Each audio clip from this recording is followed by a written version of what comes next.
penglihatan yang diberikan Allah kepada beliau di neraka.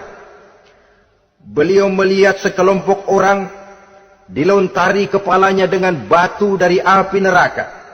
Tiap kali dilontari kepala itu hancur berkeping-keping, berantakan otaknya, lalu dibulatkan kembali. Setelah kepala itu bulat kembali, disambitin lagi, menjerit, meraung, merintih kesakitan, hancur kepalanya, berantakan otaknya, lalu dibulatkan lagi, terus menerus begitu, tidak pernah berhenti. Sampai Rasul bertanya, "Ya Jibril, ini orang kenapa kepalanya dilontari dengan api neraka sampai hancur lalu dibulatkan kembali?" Kata malaikat Jibril, "Ya Muhammad, itulah contoh daripada umatmu yang berat untuk sujud kepada Allah Tuhannya. Itulah contoh dari umatmu yang waktu hidup di dunianya tidak pernah mendirikan solat sama sekali. Sombong yang paling sombong adalah sombong kepada Allah. Artinya tidak mau sujud kepada Sang Maha Penciptanya." Jadi barangkali saudara punya cita-cita atau keinginan, saya mau yang ini saja, persilahkan, nggak usah sembahyang. Lalu ada lagi sekelompok kaum, perutnya besar sebesar rumah, dililit dengan kala dan ular dari api neraka, diseret-seret dia di jurang neraka, dipatoki ular, hancur perutnya, dibulatkan lagi perut itu, diseret kembali, hancur lagi, dibulatkan lagi, terus menerus seperti itu. Kata Nabi, "Ya Jibril, ini apa lagi?" Kata malaikat Jibril, "Wahai Muhammad, inilah contoh daripada umatmu yang waktu di dunia suka makan riba alias renten dan suka makan harta anak yatim, suka ngobyekin anak yatim, sok jadi pengasuh anak yatimnya lapar, pengasuhnya yang pada kenyang." Saudara hadirin yang saya muliakan, orang yang makan riba alias renten, orang yang makan harta anak yatim, begitu gambaran yang diperlihatkan kepada baginda Rasulullah sallallahu alaihi wasallam. Sebagian lagi ada penduduk neraka yang kukunya terbuat dari tembaga dari api neraka. Panjang sangat kukunya itu, lalu mencakar-cakar mukanya sendiri. Hancur mukanya, berantakan, dicakari oleh kukunya itu, lalu dibulatkan lagi, dicakar lagi, hancur lagi, dibulatkan lagi. Pengangguran benar nih orang. Muka sendiri dicakarin sendiri. Ya Jibril, ini tamsil apa Jibril? Ya Muhammad, itulah contoh dari umatmu yang pada waktu di dunianya nggak pernah rukun sama sesama saudaranya muslim. Suka nyari aib orang lain, suka ngejelekin orang lain, padahal orang lain itu saudaranya seakidah. Kan sama dengan nyakar muka sendiri namanya. Menepuk air di dulang, terpercik muka sendiri. Kejelekan saudaranya dikorek-korek, aib saudaranya diobral di pasar umum. Orang macam itu nanti tangannya akan tumbuh kuku panjang dari tembaga yang akan mencakar dan mengoyak-ngoyak mukanya sendiri. Itu kita bisa lihat nanti. Oh, ini yang waktu di dunia suka ngorek-ngorek kesalahan orang tuh lagi pada nyakarin mukanya. Oh, begitu. Saudara-saudara kaum muslimin rahimakumullah. Oleh karena itu Nabi ajarkan kita, tuba liman syaghalahu aibuhu an uyubin nas. Beruntung orang yang aib dan kekurangan pada dirinya menyebabkan dia sibuk sampai enggak sempat ngorek-ngorek aib dan kekurangan orang lain. Introspeksi. Beruntung orang yang celak dirinya menyebabkan dia sibuk dan tidak sempat ngorek-ngorek aib pada diri orang lain. Ada pula di antaranya dilihat oleh Rasul, di antara penduduk neraka itu orang yang lidahnya terjulur memanjang, kemudian dipotong lidah itu dengan gunting dari api neraka, menjerit dan memekik ia menahan sakit yang tiada tara, sampai Rasul bertanya kepada malaikat Jibril, "Kalau ini tamsil apa lagi ya Jibril?" Kata malaikat Jibril, "Wahai Muhammad, inilah contoh dari umatmu, orang-orang yang waktu di dunia tidak pandai menjaga lidahnya, suka menggunjing orang, suka memfitnah orang, suka ghibah dan namimah, suka ngomongin orang di belakang yang bersangkutan. Maka hari ini lidahnya menjulur menjadi panjang dan dipotong dengan gunting dari api neraka. Lalu Rasul juga melihat sekelompok orang perempuan tergantung rambutnya dari gantungan api neraka. Kemudian dipanggang dari duburnya sampai ke atas kepalanya dengan tombak dari api neraka, meraung dan merintih serta mengeluarkan nanah dari kemaluannya. Rasul bertanya, ini apa lagi ya Jibril? Kata malaikat Jibril, inilah perempuan yang waktu di dunia tidak pandai menjaga kehormatan dirinya, ahli zina dan tukang umbar. Saudara-saudara kaum muslimin rahimakumullah, banyak lagi tamsil-tamsil yang dicontohkan dalam puncak perjalanan Mi'raj yang seluruhnya merupakan peringatan bagi kita umat Rasulullah sallallahu alaihi wasallam. Nah, kemudian sekarang marilah kita bicarakan neraka itu satu demi satu. Yang pertama, dan ini yang paling dikenal orang, neraka Jahannam atau naru Jahannam. Siapa yang dijelaskan Allah akan menjadi penghuni neraka Jahannam ini? Pertama dalam surah Al-Ankabut ayat 68. Wa man azlamu mimman iftara 'ala Allahi kadziban aw kadzdzaba bil haqqi lamma ja'ahu alaysa fi jahannam maswal lil kafirin.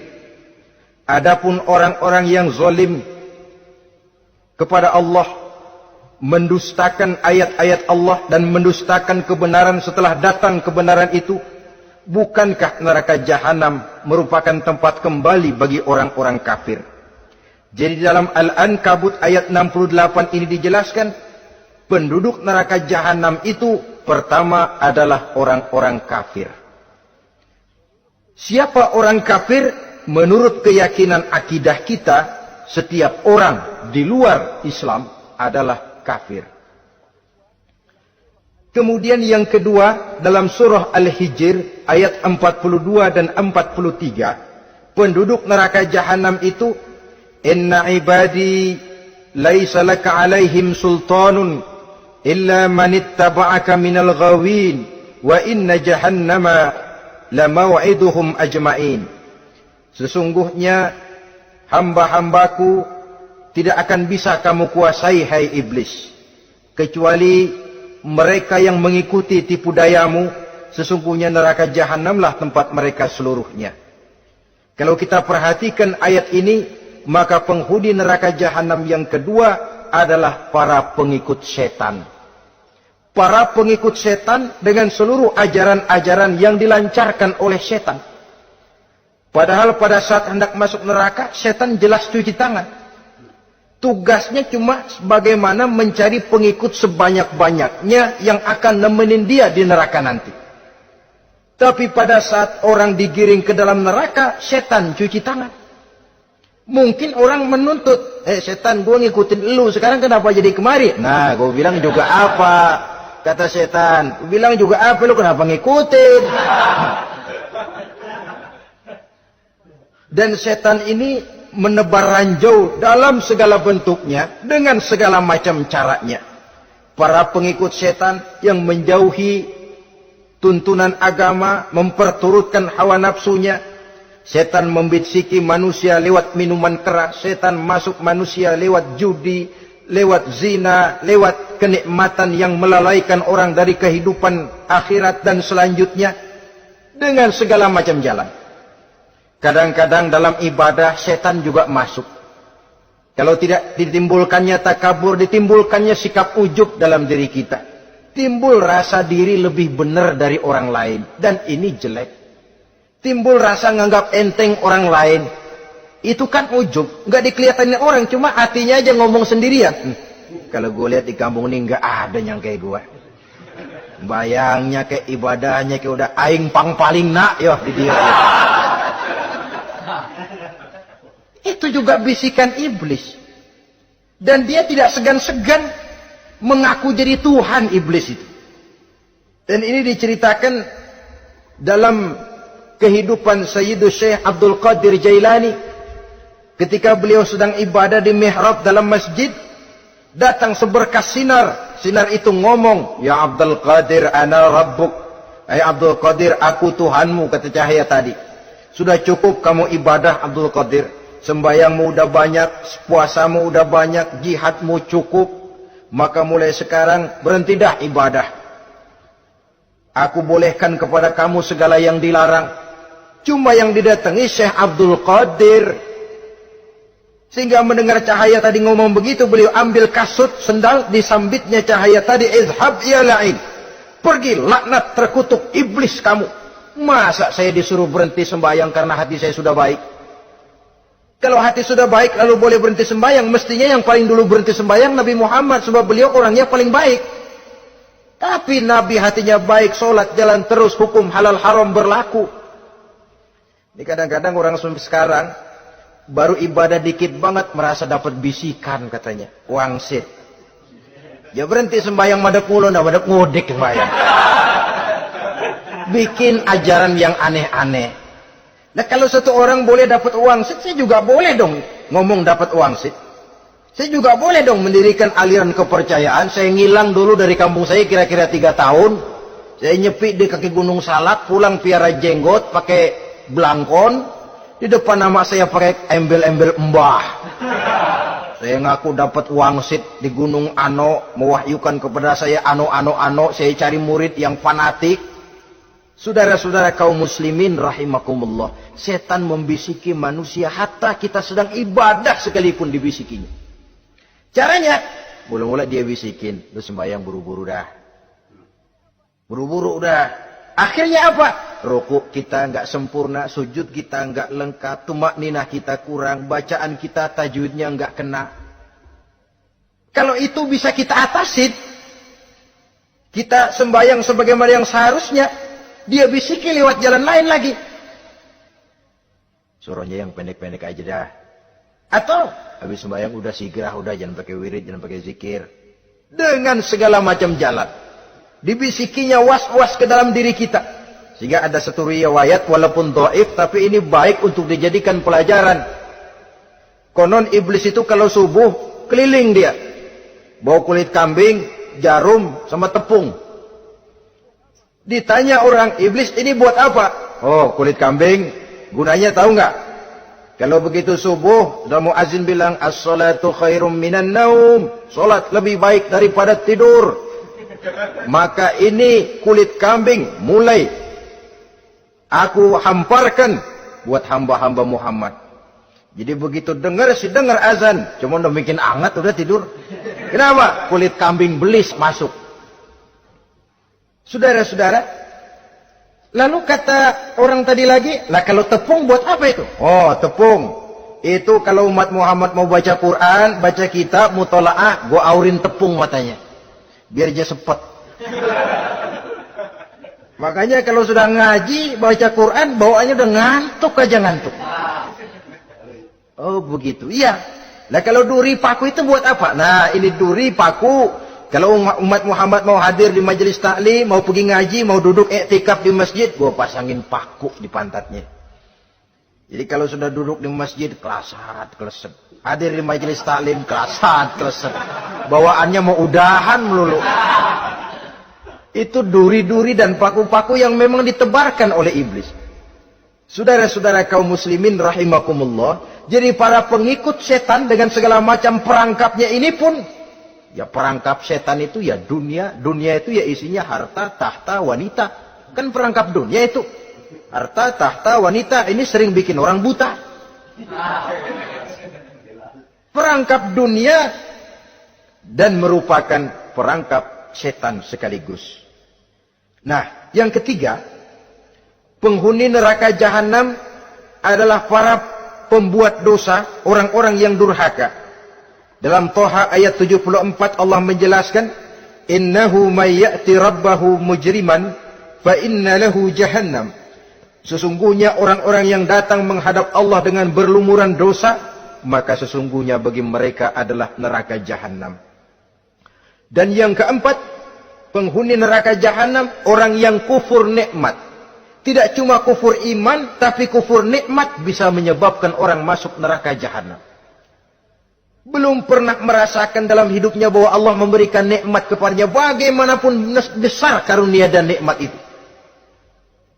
Dalam surah Ibrahim ayat 28-29 Allah menjelaskan, alam tara ilal ladzina baddalu ni'matallahi kufran wa ahallu qaumahum darul bawar jahannama yaslaunaha wa bi'sal qarar. Tidaklah engkau perhatikan, tidaklah kau lihat orang-orang yang mengganti, menukar nikmat Tuhannya dengan kekufuran. Diberikan nikmat berupa Islam, digantinya dengan kekufuran. Dia tidak tahan kesengsaraan dunia lalu memilih kesengsaraan akhirat. Padahal kesengsaraan akhirat lebih abadi dari kesengsaraan dunia. Ada orang yang gak tahan miskin dunia, lalu menjatuhkan pilihan lebih memilih miskin akhirat. Ya Allah, keliru besar. Karena nggak tahan hidup miskin di dunia, ada yang nawarin ngasih supermi 3 bungkus, iman telap. Ada yang ngasih beras, pindah agama. Ada yang bawain pakaian bekas, tukar akidah, pindah iman. Innalillah. Ditukar kemiskinan dunia dengan kemiskinan akhirat. Padahal kemiskinan dunia berapa tahun? Setahun umur manusia. Sepanjang-panjang umur orang sekarang kan. 100 tahun udah jarang umur orang sekarang. 70 aja udah cakep tuh. Sebenarnya kalau 70 tuh ada jatah lebih tuh, 7 tahun. Toh kalau ikut Nabi 63 tahun kan. Nabi wafat. Kalau kita sudah umur 70 tuh ada jatah ekstra 7 tahun. Oh ya, dimanfaatkan baik-baik mestinya. Taruhlah kemiskinan dunia, bagaimanapun melaratnya dunia, bagaimanapun sengsaranya dunia, cuma sebatas umur kita. Tapi kalau nikmat Islam ini harus kita tukar dengan yang lain. Baddalu ni'matallahi kufran. Menukar, mengganti nikmat yang diberikan Allah dengan kekufuran. Artinya kita menukar kemiskinan sementara dan kita memilih kesengsaraan dan kemiskinan abadi. Di akhirat kita miskin, di neraka kita miskin, miskin abadi. Di neraka kita sengsara, sengsara abadi. Saudara-saudara kaum muslimin rahimakumullah. Itu neraka jahanam. Yang kedua dinamakan neraka jahim. Siapa mereka ini para penghuninya? Siapa mereka ini para penghuninya? Pertama dalam surah At-Takatsur, yaitu orang-orang yang bermegah-megah dengan dunia, menumpuk-numpuk harta, lalu lupa dengan kesibukan harta itu, lupa kepada kehidupan yang akhirat nanti. Alhaakumut takatsur hatta zurtumul maqabir kalla sawfa ta'lamun thumma kalla sawfa ta'lamun kalla law ta'lamuna ilmal yaqin la tarawunnal jahim. Kamu telah lalai akibat apa? At-takatsur. Ini penyakit pertama yang menyebabkan orang sampai ke neraka jahim. Penyakit takatsur. Dan itu penyakit zaman sekarang. Berlomba-lomba dengan kemegahan materi. Berlomba-lomba dengan kemegahan dunia. Padahal kalau urusan itu kita berlomba, tidak akan pernah sampai finish. Percayalah itu. Tidak akan pernah finish. Sebab kemegahan dunia siklus, lingkaran setan. Kita anggap kalau punya duit 1 juta tenang. Punya 1 juta berubah pikiran. Lain lagi. Kita anggap kalau punya mobil enak. Sudah punya mobil, lain lagi problemnya. Kita anggap kalau rumah sudah gedung, enak hidup. Punya rumah gedung, lain lagi problemnya. Makanya pesan Nabi kalau ingin hidup tenang, urusan dunia lihat ke bawah, urusan akhirat lihat ke atas. Sering dicontohkan kalau punya mobil, bilang alhamdulillah kita punya mobil, tangga kita cuma punya motor. Kata yang punya motor, syukur banget kita punya motor, tangga kita punya sepeda doang. Kemana-mana kekejek mulu. Dayung. Kata yang punya sepeda, alhamdulillah kita punya sepeda, tetangga kita cuma jalan kaki, kemana-mana ngetuk mulu. Kata yang jalan kaki, alhamdulillah masih bisa jalan, tangga kita sebelah lumpuh bertahun-tahun gak kemana-mana. Kata yang lumpuh, alhamdulillah masih hidup, tangga kita kemarin mati gak balik lagi. Itu dalam urusan dunia. Sehingga sifat takatsur ini hilang. Tapi urusan akhirat, lihat ke atas. Kalau dia begitu sibuknya bisa jaga sholat, kenapa saya tidak? Kalau dia hidupnya sederhana, rajin sedekah, kenapa saya yang lebih kok enggak sanggup? Kalau dia bisa baca Quran, kenapa saya enggak? Lalu timbul gairah ingin mencontoh. Mencontoh orang dalam urusan ibadah menimbulkan ketenangan jiwa. Dan itu ada garis finishnya. Tapi kalau yang lumpuh lihat yang bisa jalan, lihat yang naik sepeda, yang sepeda punya lihat motor, sudah punya motor lihat mobil, lihat pesawat terbang, lihat kereta api. Kapanlah awak nih mau bersyukur? Yang ada kurang saja padahal nikmat itu tidak pernah berhenti. Bukan dilarang orang kaya. Tetapi perlombaan memperkaya diri itu yang dilarang. Karena kalau sudah perlombaan namanya jor-joran sifatnya. Prinsipnya tujuan menghalalkan cara ini yang dijaga oleh agama. Saudara-saudara, selain penyakit takasur yang menyebabkan orang sampai ke neraka jahim, juga perbuatan durjana. Dalam Al-Infitor ayat 13-14, innal abrara lafi na'im wa innal fujjara lafi jahim. Orang-orang yang berbakti, berbuat kebajikan, mereka akan mendapatkan neraka surga naim. Tetapi orang-orang yang fujar, durjana, kurang ajar, durhaka, lafi jahim, mereka akan mendapatkan neraka jahim. Lalu siapa lagi penghuni jahim itu? Orang-orang yang menentang dan menantang ayat-ayat Allah. Wallazina sa'au fi ayatina mu'ajizin ulaika ashabul jahim. Dan orang-orang yang berusaha menantang ayat-ayat Allah sehingga melemahkan orang-orang yang mau mengikuti Rasul-Rasul Allah. Menantang ayat Allah dan membuat lemah orang yang mengikuti Rasul. Melemahkan semangat orang yang mau mengikuti khitah dan perjalanan Rasul. Kamu bangun masjid, iya. Berabe, berat, jangan. Jangan aja kapok. Majelis taklim, pahit. Ngaji, berat, melemahkan ini. Sudah dia rusak, merusak lagi. Kalau rusak kan cuma sendirian. Ini tidak, sudah rusak, merusak. Mu'ajizin, melemahkan orang-orang yang mau mengikuti ayat-ayat Allah. Dan itu tidak jarang zaman sekarang ini. Orang yang melemahkan semangat kita dalam berjuang menegakkan kebenaran. Kita yakin Islam agama yang benar, kita yakin Islam agama yang sempurna.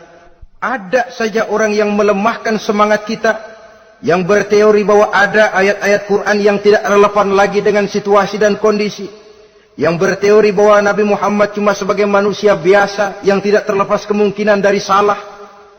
Pendeknya melemahkan nilai-nilai semangat kita untuk memperjuangkan Islam ini. Ini pun termasuk mu'ajizin. Mereka akan menemukan nanti di akhirat kapling di dalam neraka yang dinamakan neraka jahim. Na'udzubillah summa na'udzubillah. Yang ketiga, saudara-saudara, di antara nama neraka itu adalah neraka hawiyah. Siapa penghuni neraka hawiyah ini? Dalam surah Al-Qari'ah ayat 8-11 dijelaskan secara simpel, wa amma man khaffat mawazinuhu fa ummuhu hawiyah. Adapun orang-orang yang ringan timbangan kebaikannya, maka tempatnya adalah neraka hawiyah. Artinya, orang ini lebih berat timbangan kejahatannya. Sedikit kebaikannya, sehingga jadi ringan di timbangan akhirat nanti. Salat, puasa, zakat. Tapi dosa yang dikerjakan masih lebih banyak ketimbang kebaikan yang dikerjakannya itu. Maka orang semacam ini apabila tidak mendapat syafaat, maka dia akan masuk ke dalam neraka yang namanya neraka hawiyah. Lalu yang keempat, neraka wail. Dalam surah Al-Ma'un ayat 1-7, garis besarnya yang mendapat neraka wail adalah para pendusta agama. Siapa sih pendusta agama itu? Ara'aita allazi yukazzibu biddin. Tidakkah kamu lihat siapa orang-orang yang mendustakan agama? Mendustakan agama. Beragama tapi bohong. Salatnya bohong. Hajinya bohong. Puasanya bohong. Mendustakan agama. Siapa mereka? Fazalikal ladzi yad'ul yatim. Pertama, orang yang suka menghardik anak yatim. Anak yatim yang lemah, anak yatim yang tidak berdaya, yang hidup dipayungi kemiskinan dan kekurangan, bukan ditolongnya, malah dihardiknya. Jangan lupa, saudara yang sudah 2-3 kali pergi ke Makkah, saudara yang khusyuk dalam sujudnya, saudara yang mantap dalam puasanya, mungkin saja bisa terhalang masuk ke dalam surga. Karena di samping rumah saudara ada anak yatim merintih menahan lapar dan haus. Saudara tahu, saudara mampu, tapi saudara diam saja, tidak mau mengulurkan tangan. Mungkin itu yang akan mengganjal saudara untuk masuk ke dalam surga. Wala yahuddu ala tu'amil miskin. Mereka membiarkan fakir miskin, tidak memberikan makan. Kemudian fawailul lil musallin. Mereka juga melalaikan solat. Allazina hum an solatihim sahun. Allazina hum yura'un. Mereka juga riak di dalam amalnya. Saudara hadirin kaum muslimin rahimakumullah. Melalaikan solat, kemudian riak dengan amalnya, termasuk amalan solatnya. Kalau jadi imam, bahasanya dibuat sepasih-pasihnya, surahnya yang panjang-panjang, paling pendek sabihis sama wadduha. Tapi kalau solat sendirian cukup qul huwallahu ahad sama inna a'tainakal kautsar. Hilang lagi nilai keikhlasannya. Dan terakhir, mereka enggan untuk membayar zakat. Yang memenuhi ciri-ciri inilah yang dikatakan sebagai pendusta agama. Menghardik yatim, membiarkan fakir miskin, melalaikan solat, riya, dan enggan membayar zakat. Mereka divonis mendapat neraka wail. Seperti dalam surah Al-Ma'un ayat 1 sampai dengan 7. Saudara-saudara kaum muslimin rahimakumullah. Yang kelima, neraka sa'ir. Neraka sa'ir ini pertama buat mereka yang memakan harta yatim. Kalau tadi tidak mau membantu, ini malah membantu tapi tujuannya malah ngobyekin anak yatim. Mereka yang memakan harta yatim dalam An-Nisa ayat 10. Innal ladzina ya'kuluna amwalal yatama zulman innama ya'kuluna fi butunihim nara wa sayaslawna sa'ira. Sesungguhnya orang-orang yang memakan harta anak-anak yatim dengan zalim, mereka sebenarnya telah memakan neraka, memasukkan api neraka ke dalam perutnya. Mereka akan dilontarkan ke neraka sa'ir. Selain itu, orang-orang yang mengingkari apa yang diturunkan oleh Allah Subhanahu wa taala, mengingkari kebenaran Quran, mengingkari Rasul, pendeknya mengingkari Islam, dijelaskan dalam surah Luqman ayat 21. Yang keenam, saudara-saudara, yang dinamakan dengan neraka laza namanya. Pertama, untuk pembangkang dan orang yang menjauhi agama. Yang kedua, orang yang berpaling dari kebenaran. Dan yang ketiga, orang yang suka menumpuk-numpuk harta dan menyimpannya, tidak mau membayar zakat, infak, apalagi sedekah. Ini kita temukan penjelasannya dalam surah Al-Ma'arij ayat 15 dan 17. Yang ketujuh dinamakan neraka Saqar. Siapa penghuni neraka Saqar ini? Pertama, orang yang tidak pernah sholat. Yang kedua, tidak pernah memberi makan orang-orang miskin. Yang ketiga, ahli membicarakan yang batil. Strategis betul dia, ulung kalau sudah mengatur kebatilan. Kemudian yang keempat, orang yang mendustakan hari akhir. Dalam surah Al-Muddatsir ayat 42 sampai 47, kepada penduduk neraka Saqar ditanya, "Ma salakakum fis saqar?" Apa yang menyebabkan kamu masuk ke dalam neraka Saqar? Qalu lam naku minal musallin ولا نكن نطعم المساكين وكنا نخوض مع الخائضين وكنا نكذب يوم الدين. Mereka menjawab, kami di dunia tidak pernah sholat, tidak pernah memberi makan fakir dan miskin. Kami selalu berkumpul dengan orang-orang yang batil dan membicarakan kebatilan, dan kami mendustakan adanya hari akhir. Yang kedelapan, yang terakhir adalah neraka Khutamah. Ini diperuntukkan bagi para pengumpat, pencela, para penghina orang lain, mencari aib saudaranya, kemudian juga mereka menumpuk, menghitung-hitung harta, lalu kikir dan bakhil dengan hartanya itu. Dalam surah Al-Hujurat ayat 11-12, kemudian surah Al-Humazah ayat 1 sampai dengan 7, kita temukan penjelasan itu. Pada akhirnya saudara-saudara, kalau penduduk surga mereka kekal di dalamnya, maka penduduk neraka ini ada dua macam. Ada penduduk musiman, ada penduduk permanen. Kalau yang namanya penduduk permanen itu sudah punya paspor KTP itu. Memang penduduk permanen itu mereka yang kekal selama-lamanya di dalam neraka. Mereka lah orang-orang musyrik dan orang-orang kafir, termasuk orang-orang munafik. Bahkan lebih dahsyat lagi yang namanya munafik. Kata Allah, innal munafiqin fid darkil asfal minan nar. Orang munafik itu berada di dasar jurang neraka yang paling bawah. Keraknya neraka.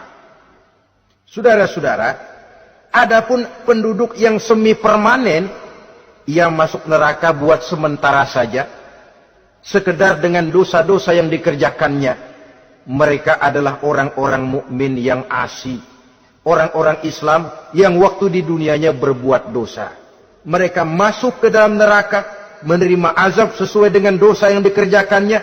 Setelah itu mereka akan diangkat dari surga untuk ditempatkan di dalam, mereka akan diangkat dari neraka untuk ditempatkan di dalam surganya Allah Subhanahu wa taala.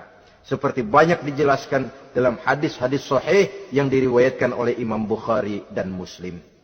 Nah, inilah sekelumit tentang neraka dan calon-calon penghuninya. Mudah-mudahan Allah jauhkan kita, Allah jauhkan anak cucu kita, Allah jauhkan seluruh keluarga kita dari neraka dan dari azab neraka. Terima kasih dan mohon maaf. Wassalamualaikum warahmatullahi wabarakatuh. Waalaikumsalam warahmatullahi wabarakatuh.